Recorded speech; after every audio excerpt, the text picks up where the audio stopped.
By the time the neighborhood picked sides, the air itself felt different, like everyone knew something was coming, and no one was pretending anymore, and the HOA Karen knew it too, because her emails stopped pretending to be polite and started sounding desperate subject lines in all caps about emergency compliance and final warnings, as if volume could replace authority, and I could feel the tension in my body every time my phone buzzed, while my boyfriend, still calm, still steady, kept reminding me that bullies panic when they lose control. And sure enough, the next HOA meeting was announced with unusual urgency: mandatory attendance, special agenda, which is HOA language for we're about to try something risky. And when we walked into that meeting room together, me broad-shouldered and visibly angry despite my best effort, him slim but unflinching, hand in mind, the room split instantly, chairs scraping as people subtly chose where to sit, some closer to us, others clustering near Karen like frightened satellites, and she launched into her speech faster than usual,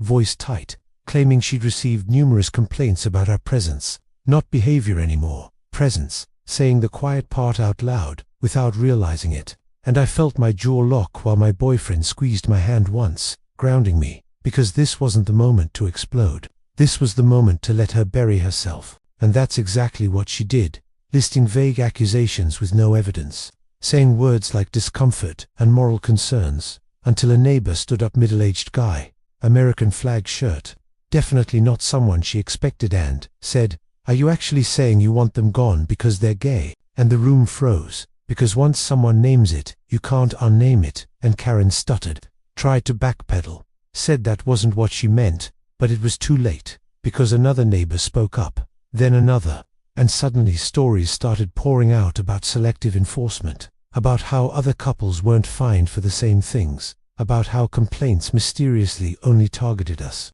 And I watched Karen's authority crumble in real time, her clipboard shaking slightly as control slipped through her fingers. And then came the moment that changed everything, when my boyfriend, quiet, skinny, the one they underestimated from day one, stood up and spoke, voice steady but emotional, explaining how it feels to finally find a home, only to be told, "You don't belong," without anyone ever saying it outright, how exhausting it is to exist under scrutiny, how love shouldn't be a violation. And I swear the room softened, people leaning in, listening, some with tears in their eyes, because anger makes noise but vulnerability makes allies. And when he sat down, the applause wasn't loud at first, just a few claps, then more, then the whole room except Karen and her inner circle. And that was the moment the fight ended, even if the paperwork hadn't caught up yet, because once a bully loses the crowd, they're finished. And the final nail came days later, when the HOA received a formal letter, not from us, but from a civil rights attorney who happened to live 3 houses down,